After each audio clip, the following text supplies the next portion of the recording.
I still remember the exact moment my mother walked past my painting like it was invisible.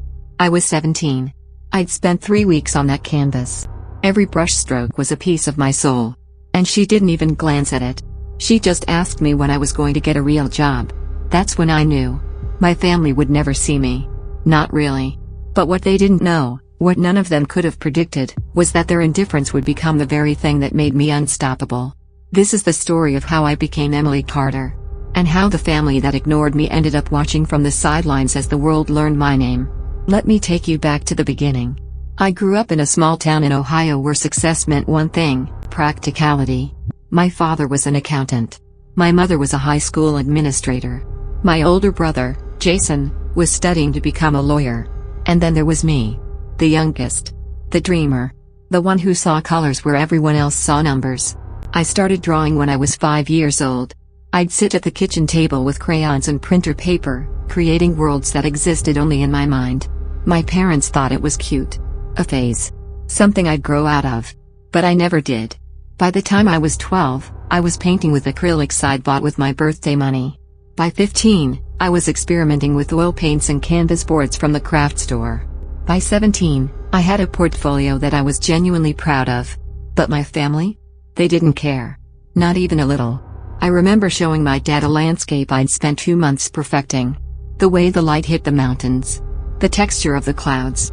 The reflection in the lake. He looked at it for maybe 3 seconds. Then he said, "That's nice, Emily. But you know you can't make a living doing this, right?" I felt something crack inside me that day. Not break. Just crack. Like a fault line forming deep underground. My mother was worse. She'd sigh every time she saw me painting. Like I was wasting time. Like I was disappointing her just by existing the way I was. "Emily, you're so talented," she'd say. "Why don't you use that talent for something useful? Graphic design? Marketing?" She never understood. It wasn't about being useful. It was about being seen. About creating something that mattered. About leaving a mark on the world that said, "I was here." But to them, art was a hobby. Not a career. Not a calling. Just something I did to avoid growing up. High school was brutal. Not because of bullies or bad grades. But because of the constant pressure to be someone I wasn't. Everyone asked the same question: "What are you going to do after graduation?" I always said the same thing: "I'm going to be an artist." And they always laughed. Not cruel laughter. Worse. Polite laughter. The kind that says, "Oh, sweetie. That's adorable. But let's talk about reality." My guidance counselor told me to have a backup plan. My teachers told me to be realistic. My friends told me to major in business and paint on the weekends. Even Jason, my own brother, pulled me aside one day and said, "Look, Em. I love you. But you need to think about your future. Art isn't going to pay the bills." I smiled at him. Nodded. And went home and painted until 3 a.m. because here's the thing they didn't understand: I didn't have a backup plan. I didn't want one. This wasn't plan B, this was everything. I applied to 3 art schools. Rhode Island School of Design. Pratt Institute. School of the Art Institute of Chicago. My parents refused to help with the application fees. They said it was a waste of money. So I worked double shifts at the local diner, saving every dollar I could. I submitted my portfolio with shaking hands. And then I waited. 3 months. 3 months of my mother asking if I'd looked at community colleges. 3 months of my father leaving brochures for business programs on my desk. 3 months of Jason telling me I should consider nursing or teaching. And then the letters came. All 3 acceptances. With scholarship offers. I cried when I opened the first one. Not because I was surprised.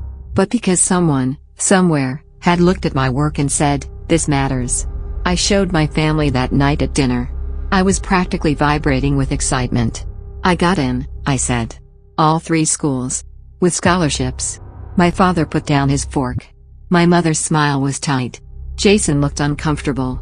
"That's great, Emily," my dad said. "But you know scholarships don't cover everything, right? There's still living expenses. Materials. Food." "I'll work," I said. "I'll figure it out." My mother shook her head. "Emily, be reasonable. You can't live off of art. What happens when you graduate and can't find a job? What then?" I felt that crack inside me deepen. "I'll make it work," I said quietly. "You're being naive," she said. And that was it. No congratulations. No celebration. Just disappointment that I wasn't choosing the safe path. That night, I made a decision. I was going to prove them wrong. Not out of spite. Out of necessity. Because if I didn't believe in myself, no one else would. I chose the School of the Art Institute of Chicago. I packed everything I owned into 2 suitcases and a backpack. My parents drove me to the airport. The car ride was silent. At the terminal, my mother hugged me stiffly. "Call us when you get there," she said. My father handed me $200. "For emergencies," he said. Jason texted me later, "Good luck, sis. Prove me wrong." I cried the entire flight. Not because I was scared. Because I was free. Chicago was everything. The city hummed with creativity. Every street corner had a story. Every building had character. Every person had a dream. I lived in a tiny studio apartment in Pilsen. It was barely 300 square feet. The bathroom was the size of a closet. The kitchen was just a hot plate and a mini fridge. But the light. Oh, the light was perfect. I set up my easel by the window and painted every single day. I went to class. I studied technique. I learned about art history, color theory, composition. But more importantly, I found my voice. My professors saw something in me. Something my family never had. They pushed me. Challenged me. Told me when something was good and when it was lazy. They treated my work like it mattered. Because to them, it did. I started selling small pieces at local markets. $10 here. $20 there. It wasn't much. But it was proof. Proof that people wanted what I created. Proof that my art had value. During my sophomore year, something changed. I was experimenting with a new style. Abstract portraits. Faces that were recognizable but distorted. Emotions laid bare on canvas. I painted my mother. Not as she appeared. But as she felt. Cold. Distant. Beautiful but untouchable. I called it indifference. My professor saw it and stopped in his tracks. "Emily," he said. "This is it. This is your voice." He submitted it to a student exhibition at a local gallery. It sold. For $500. I stared at the check for an hour. $500. For something I created. For something that came from inside me. I called my mother that night. "Mom, I sold a painting. For $500. There was a pause. "That's nice, honey. But is that enough to live on?" I hung up. And I painted my father next. By my junior year, I was getting noticed. Small galleries started reaching out. Art collectors followed me on Instagram. I had a waiting list for commissions. I was making more money than I ever had. Not a fortune. But enough to prove that this wasn't a fantasy. This was real. My family still didn't get it. They'd ask how school was going. If I was thinking about grad school. If I'd considered getting my teaching certificate. They never asked about my art. Not once. It was like it didn't exist. Like I didn't exist. And you know what? That was fine. Because strangers saw me. Collectors saw me. The art world saw me. And that was enough. The first major twist came during my senior year. I was preparing for my thesis exhibition. The culminating project of my entire degree. I'd spent months creating a series called Invisible. 12 large-scale paintings.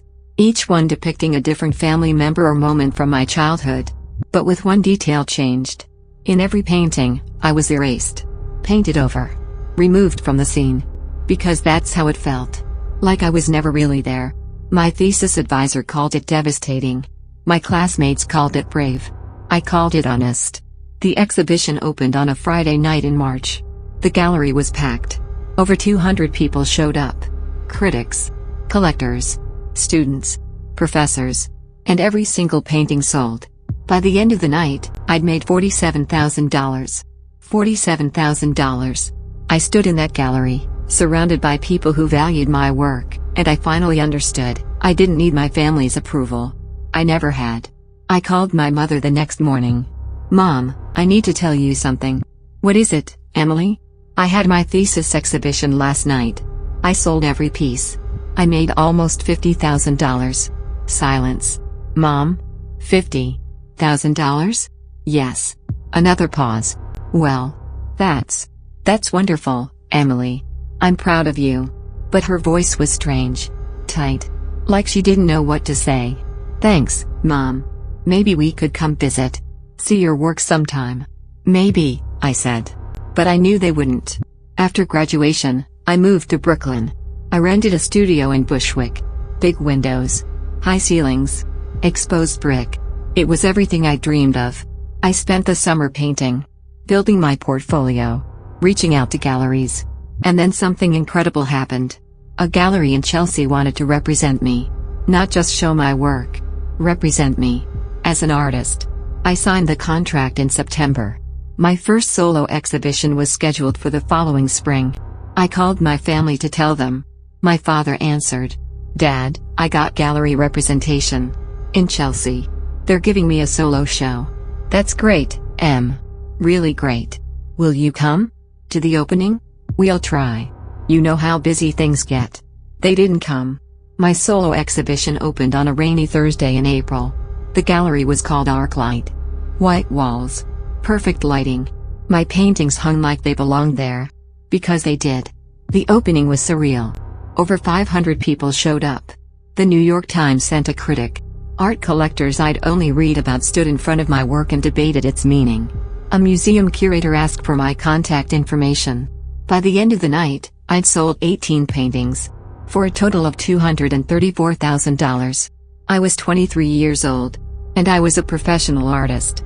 The reviews came out the next week. The Times called my work hauntingly personal and universally resonant. Art Forum said I was a voice of a generation grappling with invisibility and self-worth. My Instagram followers jumped from 3,000 to 75,000 overnight. Galleries in Los Angeles, London, and Berlin reached out. Everything was happening. And my family? They saw it on Facebook. My mother called. Emily, I saw the article. In the Times. Why didn't you tell us? I did tell you, Mom. I invited you to the opening. Well, we didn't realize it was such a big deal, I laughed. Not a happy laugh. A tired one. It's always been a big deal, Mom. You just didn't want to see it. She went quiet. That's not fair, Emily. Isn't it? Here's the second twist. My family started telling people I was an artist. My mother posted my Times article on Facebook. My father told his colleagues about my gallery show. Jason mentioned me in his law school applications as an example of creative success in the family. They were proud of me. Now that the world told them I was worth something. Now that I had validation they could understand. Money. Fame. Success. But where were they when I was 17 and painting alone in my bedroom? Where were they when I was working double shifts to pay application fees? Where were they when I needed someone to believe in me? They weren't there. And that's the thing about conditional love, it only shows up when it's convenient. I kept working. I had to. Because the art world moves fast, and if you stop creating, you disappear. I spent the next year producing new work. Darker. More complex. I explored themes of family, belonging, and the cost of chasing your dreams. My second solo show opened the following winter. It sold out in 2 hours. I made over $500,000. Forbes wrote an article calling me one of the top emerging artists under 30. I was invited to speak at art schools across the country. I was living the dream. But it was lonely. Because the people who were supposed to be there, my family, still didn't really see me. They saw the success, the money, the accolades. But they didn't see the girl who stayed up until 3 a.m. because painting was the only thing that made her feel real. They didn't see the sacrifices, the rejection, the fear. They only saw the outcome. And that hurt more than I ever admitted out loud. The third twist came during Thanksgiving. I flew home to Ohio for the first time in 2 years. My mother insisted. It's been so long, Emily. We miss you. I didn't believe her. But I went anyway. The house looked the same. The same beige walls. The same family photos in the hallway. But something was different. In the living room, above the fireplace, hung one of my paintings. Not one of the good ones. One of the early ones. A landscape I'd painted when I was 16. The one my father had looked at for 3 seconds and dismissed. We framed it, my mother said, smiling. We wanted to display your work. I stared at it. And I felt nothing. No pride. No validation. Just emptiness. You kept this? I asked. Of course, she said. We've always believed in you, Emily. And that's when I snapped. No, you didn't. Everyone stopped. Jason looked up from his phone. My father set down his drink. What? My mother said. You didn't believe in me. You told me art was a waste of time. You refused to help me with application fees. You didn't come to my thesis exhibition. You didn't come to my gallery opening. You didn't see me until the world told you to. My voice was shaking. And now you want to hang my painting above your fireplace? Like you were always proud of me? Like you always supported me? My mother's face went pale. Emily, that's not fair. It's completely fair, Mom. You didn't believe in me when I needed you to. You believed in me when it became convenient. When you could brag about me to your friends. When you could post about me on Facebook. My father stood up.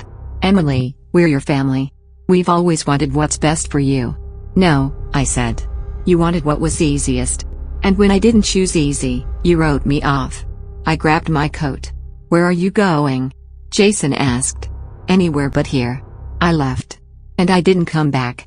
The fourth and final twist came 6 months later. I was in Los Angeles for an exhibition at a major contemporary art museum. A retrospective of my work. At 25 years old. It was surreal. Walking through those galleries and seeing 5 years of my life on the walls. The pain. The loneliness. The determination. All of it immortalized in paint. The opening was massive. Celebrities showed up. Art critics from around the world. And at the back of the room, standing awkwardly near the exit, was my family. All of them. My mother. My father. Jason. They'd flown out without telling me. I saw them and felt 1,000 emotions at once. Anger. Sadness. Confusion. But mostly, relief. Because they finally came. Not because they had to. Not because it was convenient. But because they wanted to see what I'd built. After the opening, we went to a quiet restaurant nearby. My mother cried. Emily, I'm so sorry. For everything. For not seeing you. For not supporting you. For making you feel like you didn't matter. My father nodded. We were wrong. We were scared for you. We thought we were protecting you. But we were just blind. Jason reached across the table and took my hand. You proved us all wrong, sis. And I'm so damn proud of you. I wanted to stay angry. I wanted to hold on to the hurt. But I couldn't. Because at the end of the day, they were still my family. Flawed. Human. Imperfect. I needed you, I said quietly. When I was 17 and scared and alone, I needed you to believe in me. I know, my mother whispered. And I'll spend the rest of my life trying to make up for that. We sat there for a long time. Talking. Crying. Healing. It wasn't perfect. But it was a start. Here's what I learned. Some people will never see your value until the world tells them to. And that's not your fault. It's theirs. But you can't wait for their approval to start building your dream. You have to believe in yourself first. Even when it's terrifying. Even when you're alone. Even when everyone around you is telling you to give up. Because the people who matter, the ones who truly see you, they'll find you. They'll show up. They'll value your work. And that will be enough. Today, I'm 27 years old. I've had work displayed in museums across the world. I've sold paintings for over $1 million. I've been featured in every major art publication. But you know what I'm most proud of? That 17-year-old girl who kept painting even when no one believed in her. She didn't give up. She didn't shrink herself to fit someone else's definition of success. She stayed true to who she was. And that's the real victory. Not the money. Not the fame. Not the recognition. But the fact that I built this life on my own terms. With my own hands. One brushstroke at a time. My family and I are rebuilding our relationship. It's slow. It's hard. But it's real. They come to my exhibitions now. They ask about my process. They actually look at my work. And sometimes, just sometimes, I see my mother standing in front of one of my paintings with tears in her eyes. And I know she finally sees me. Not Emily Carter, the successful artist. But Emily. The girl who painted because it was the only way she knew how to exist. If you're reading this, or listening to this, and you're that person. The one whose family doesn't understand. The one who's chasing a dream no one believes in. The one who feels invisible. I see you. And I'm telling you right now, don't stop. Don't give up. Don't let anyone convince you that your dream isn't worth pursuing. Because it is. You are. And one day, the world will see what you've always known, you were meant for this. There's a painting hanging in my studio right now. It's not for sale. It never will be. It's a self-portrait. Me at 17. Standing in front of an easel. Covered in paint. Smiling. Not because I was happy. But because I was free. I call it proof. Proof that I existed. Proof that I mattered. Proof that even when the people I loved most couldn't see me, I never stopped seeing myself. And that made all the difference. So here's my advice, for anyone who needs to hear it: create anyway. Paint anyway. Write anyway. Sing anyway. Dance anyway. Build the life you were meant to live, even if you have to do it alone. Because one day, sooner than you think, you'll look back and realize, you were never really alone. You had yourself. And that was always enough. Let me tell you about the moment everything truly changed. It was 3 years after that museum retrospective in Los Angeles. I was sitting in my Brooklyn studio, working on a new piece, when I got a call from an unknown number. Usually, I don't answer those, but something told me to pick up. "Is this Emily Carter?" a woman's voice asked. "Yes, this is she. Miss Carter, this is Margaret Thornton from the Museum of Modern Art. We'd like to discuss acquiring 3 of your pieces for our permanent collection." I nearly dropped the phone. MoMA. The Museum of Modern Art. The place I'd visited as a broke art student, standing in front of Picassos and Pollocks, wondering if my work would ever hang in a place like that. And now they were calling me. Not to exhibit temporarily, but to acquire my work. Permanently. Yes, of course. I'd be honored, I managed to say. The conversation lasted 30 minutes. They wanted pieces from my Invisible series. The ones I'd created for my thesis exhibition. The ones that had started everything. After I hung up, I sat in silence for a long time. Then I called my mother. Not to brag. Not to prove anything. Just because, for the first time in my life, I wanted to share something with her that actually felt complete. "Mom," I said when she answered. "MoMA wants to acquire 3 of my paintings," she gasped. "Emily. Oh my God. That's incredible." "Yeah," I said. "It really is. Your father and I are coming to New York next month," she said. "Can we see your studio? Actually see where you work?" I smiled. I'd like that. When they visited, it was different than I expected. My father spent an hour looking at every single piece in my studio. Really looking. He asked about my process, my inspiration, the techniques I used. My mother sat in the corner where I usually paint and just watched me work. "You're so focused," she said. "I never realized how much concentration this takes." "It's everything," I told her. "It always has been." Before they left, my father pulled me aside. "Emily, I need to say something. I've thought about it for years, and I need to say it now." I braced myself. I was wrong. About everything. I told you to be practical because I was afraid.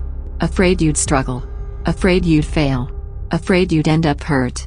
But what I didn't realize was that by trying to protect you, I was hurting you more than any failure ever could. His eyes were wet. I'd never seen my father cry. "You were braver at 17 than I've ever been in my entire life. You knew who you were, and you refused to be anyone else. And I'm sorry I couldn't see that. I'm sorry I made you feel like you had to prove yourself to be worthy of my pride. You were always worthy. I was just too blind to see it." I hugged him. We stood there in my studio, surrounded by my paintings, and I felt something I hadn't felt in years. Forgiveness. Not the kind you force yourself to feel, but the real kind. The kind that comes when someone truly understands what they did wrong and wants to make it right. Let me tell you what happened with Jason, too. Because his story is important. About a year after my family started really showing up, Jason called me late one night. Can I ask you something?" "Of course." "Were you ever scared? When you were starting out? When everyone was telling you it wouldn't work?" "Terrified," I admitted. "Every single day. But you did it anyway." "I didn't have a choice, Jason. It wasn't about being brave. It was about survival. If I didn't create, I didn't exist." He was quiet for a moment. "I think I made the wrong choice," he said finally. "What do you mean?" "Law school. The job. All of it. I did it because it was what I was supposed to do. What mom and dad expected. What made sense. But I'm miserable, I'm so fucking miserable." My heart broke for him. "Then change it," I said. "It's not too late. I'm 30 years old. I have student loans. A mortgage. Responsibilities. Jason, I'm not saying quit tomorrow and become a poet. But you can make changes. Small ones. Find what makes you feel alive and start making space for it. Because life is too short to spend it being miserable just because you chose the safe path." He took my advice. 6 months later, he quit his job at the corporate law firm and joined a nonprofit that does legal work for artists and creatives. He took a massive pay cut. But when I talk to him now, he sounds like a different person. Alive. Present. Happy. "You saved my life, sis," he told me recently. "I was so busy judging your choices that I forgot to examine my own." "You saved yourself," I said. "I just reminded you it was possible." Here's something I haven't talked about yet. The guilt. Because as my career took off, as I became more successful, there was this nagging voice in the back of my head asking, "Do I deserve this?" There are so many talented artists out there. Artists who work just as hard. Who are just as dedicated. Why me? Why did I get lucky when so many others didn't? I struggled with that for a long time. Until I met an artist named Marcus at a gallery opening in Berlin. He was in his 60s, had been painting his entire life, and had never achieved commercial success. But his work was extraordinary. Breathtaking. "Does it bother you?" I asked him. "That your work isn't more widely recognized?" He smiled. "Recognized by who? Critics? Collectors? The art market?" "Yeah," I said. "All of that. Emily, I paint because I have to. Because it's how I make sense of the world. If people buy my work, wonderful. If they don't, I keep painting anyway." Success isn't about recognition. It's about staying true to your vision, even when no one's watching. Especially when no one's watching. That conversation changed something in me. I realized that my success didn't diminish anyone else's art. And other artists' struggles didn't make my achievements less valid. We were all just trying to create meaning in a chaotic world. Some of us got lucky with timing, with connections, with being in the right place at the right moment. But luck didn't negate the work. The years of practice. The sacrifice. The dedication. I started using my platform to amplify other artists. I created a fund to help emerging artists afford supplies and studio space. I mentored students at my old art school. I bought work from artists I admired and displayed it in my studio. Because if my success couldn't help others, what was the point? Let me tell you about the hardest piece I ever created. It was 2 years ago. I'd been commissioned to do a portrait series for a major collector, but I was completely blocked. Nothing I painted felt right. Everything felt forced. Manufactured. I was terrified that I'd lost it. That maybe my family had been right all along, and I'd just gotten lucky for a few years. I called my old professor from Chicago. Professor Martinez. The one who'd first seen my voice in that painting of my mother. "I can't do it," I told him. "I don't know how to paint anymore." "That's not true," he said.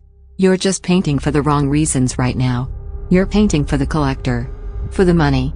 For the validation. You need to paint for yourself again." "But I have a deadline. A contract." "Fuck the contract," he said. "I'm serious, Emily. Take a week. Don't paint anything you're supposed to paint. Just paint what you need to paint."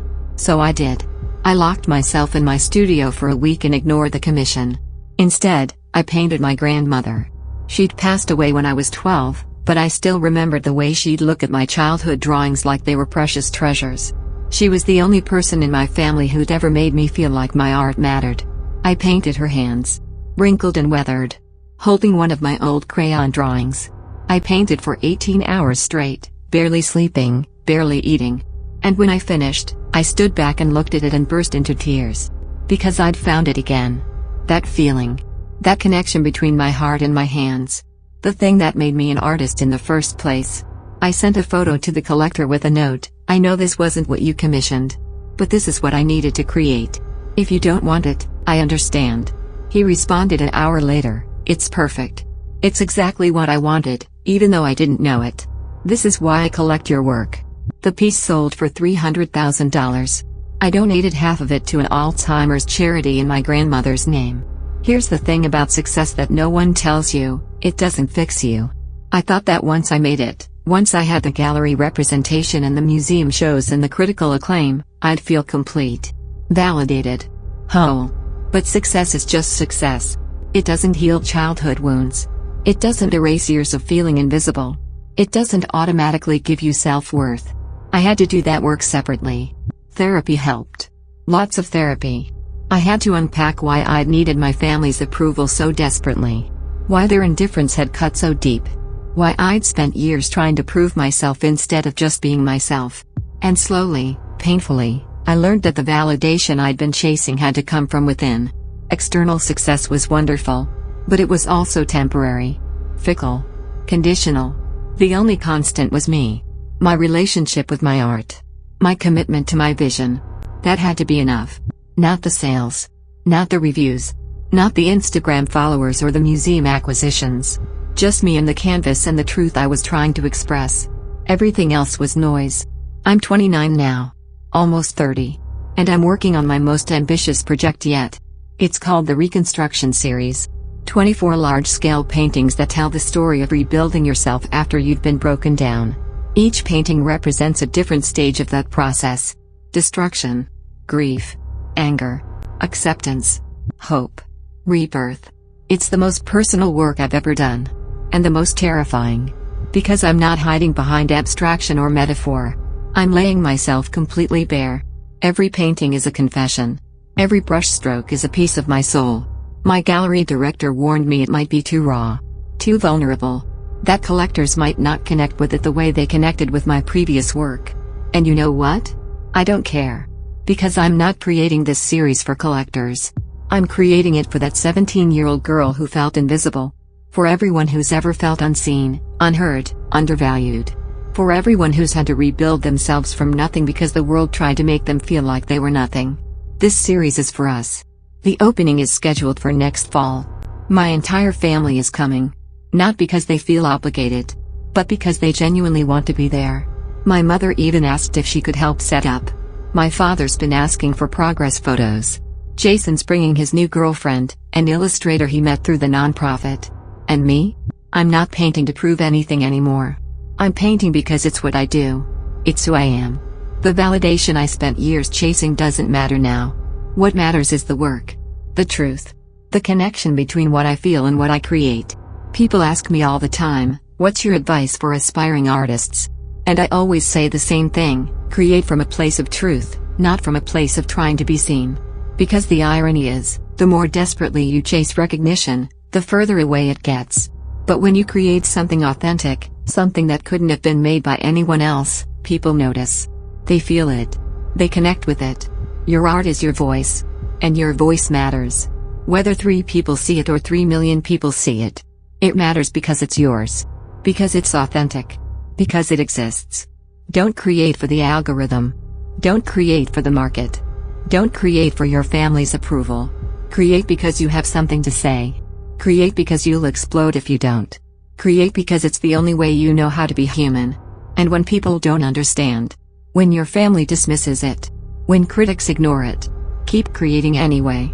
Because the right people will find your work. The people who need to see it will see it.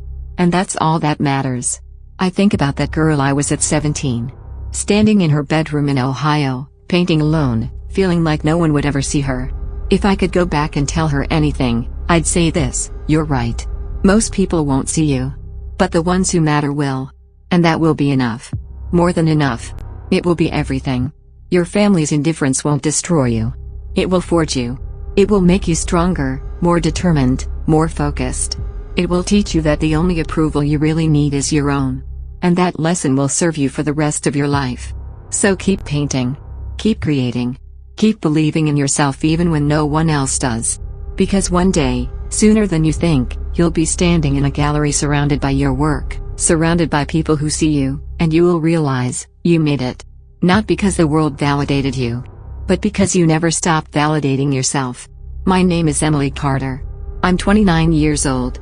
I'm an artist. And I'm finally, truly free. Not because I'm successful. Not because my family finally sees me. But because I learned the most important lesson of all: I was always worthy. I was always enough. I just had to believe it myself. And now? Now I paint every single day. Not to prove anything. Not to achieve anything. Just to create. Just to exist. Just to be. And that, more than any museum acquisition or gallery show or critical review, is what success really looks like. It's the freedom to be exactly who you are, without apology, without compromise, without fear. So if you're out there right now, feeling invisible, feeling unseen, feeling like your dreams don't matter, I see you. Your art matters. Your voice matters. You matter. Don't give up. Don't shrink yourself. Don't let anyone convince you that your passion is impractical or unrealistic or naive. Keep creating. Keep believing. Keep showing up for yourself. Because one day, you'll look back on this moment and realize, this was when everything changed. This was when you decided that your worth wasn't dependent on anyone else's opinion. This was when you chose yourself. And that choice will change everything.